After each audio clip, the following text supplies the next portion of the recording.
Alright everybody, so it's Saturday, exactly 1 week since we brought Miles in here and took out his heart.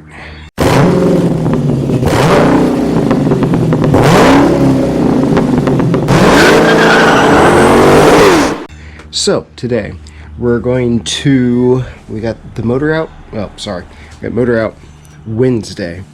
We're going to try to get this in today. Just need to get a few like sensor bolts off here, some ground bolts, just little things like that to that'll make it easier. Like here's a ground bolt, we need to get that in.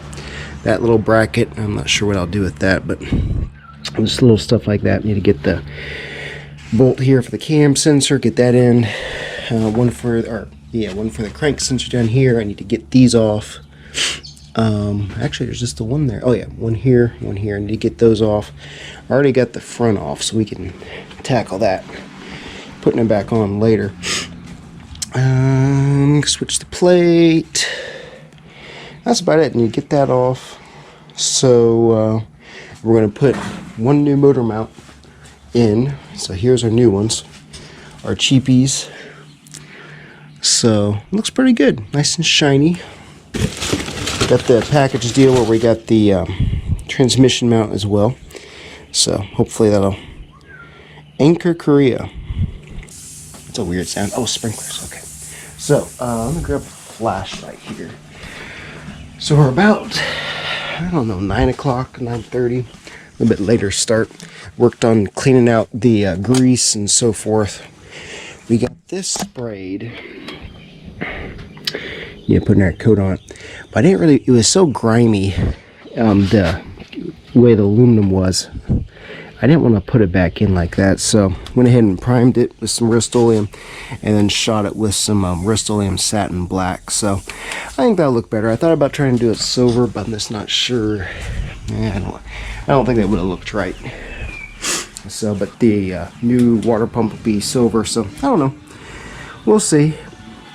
I started working in here, we got it cleaned up, but I think it has like an undercoating of some sort because I kept spraying some super clean and some degreaser and some brake clean on there, and took like a scraper, and I was actually pulling off like large amounts of goo almost in sheets, and I was kind of surprised about that. I need to hit that area with paint too real quick. I forgot about that.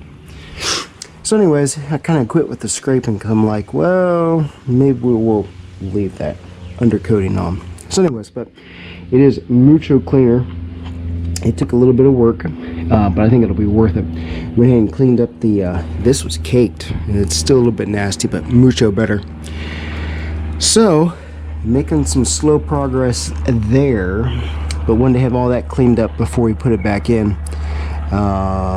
So I'm going to spray that area, and then I'll probably pull the motors out. I need to make sure I got the flywheel torqued down this. I threaded them in so we could lock down, but there wasn't enough room to get the torque wrench in here with the way that was set up. So that's kind of my goal today. I'd kind of like to see if I can get the motor in and maybe at least the transmission mounted. That might be pushing it. We'll see. So I got the bits that I need. We decided to use this Valley plate because this one's in a lot better shape than the one I picked up. It'll be good for a spare for the other motor, but this one's that came off the motor is in better shape. It's not corroded down there, so I'm gonna clean that up and slap it back on the new motor. So, but we need to get the bell housing off of here, and I got the correct T50 bolts, or the hex head, to get those out. And one trick they said was to warm up the bolts. So we'll get the heat gun out and heat them up first and see if that'll pull it out a little bit easier without breaking hands. I've got one I kind of messed up, so I hope that doesn't give me any trouble. Murphy's Law says it will, so we'll play it by ear. Figure out what to turn on here for YouTube so I can listen, and we'll go from there. Alright, progress update soon.